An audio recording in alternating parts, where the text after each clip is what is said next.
Hello everyone, welcome back to session 6. In this video, we'll discuss about callbacks. So, what is callback? Any function that is passed as an argument to another function is referred to as callback. Now, let's write some code to understand that better. So, I've created a file, name is callback.js, and let me start the node server.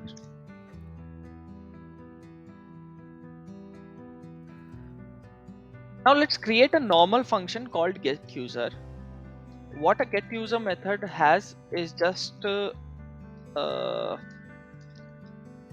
just a const variable, const user variable that has certain information, let's say name and age, right? And what it does is just console logs that particular user to our console, and let me call that method. So now if you see in the console, it is printing the user information. Awesome. Now there's just one problem with this, and if let's say if I want to modularize this code, right, what I'll say is I can actually have a different function to print this particular user to my console, right? So let's do that, and this time we'll not write code ourselves. Let's use the refactor function of Visual Studio Code. Either you can go and do Control Shift R, right, or you can click on refactor here. When you click on that, it will give you multiple options. First is to extract this inner function in the getUser function itself, or you can extract this function in global scope. Let's click on that, and let's name our function as print user to console, right? So now I have a different function for printing the user to my console window. Again, if I save this and see, it's still printing printing that to the console. But there is one issue with this approach which you may not realize right now, and let's see what is that. Whenever I call getUser method, it always print it to the console, right? Because it has this hard-coded function directly getting called. What if in some cases I want to save it to a file, right?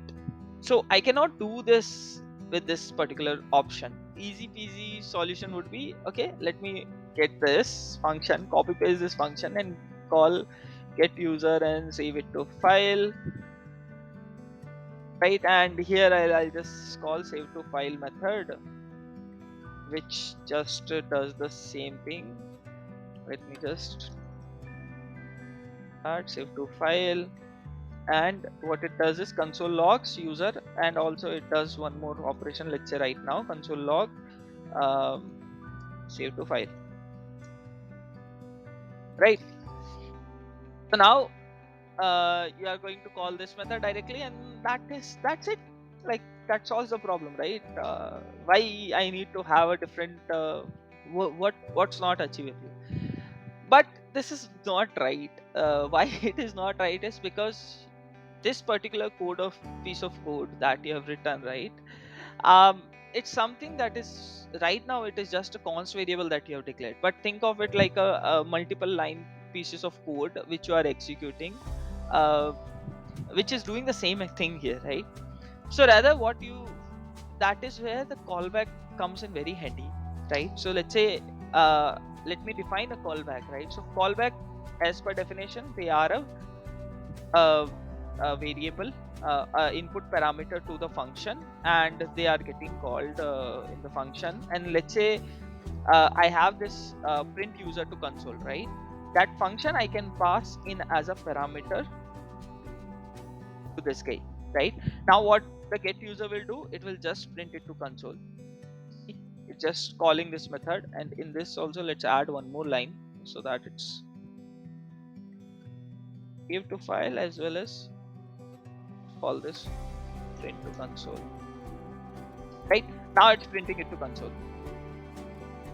But let's say in the similar case, in one case I want to save it to a file, right? So I can just call get user save to file, and that's it. Now it is going to call that method once it is done executing its code, right? So that's it for the callbacks. In the next video we'll discuss about callback hell and promises and async await, how they actually go and solve the problem that is related to callback hell. Thanks for watching.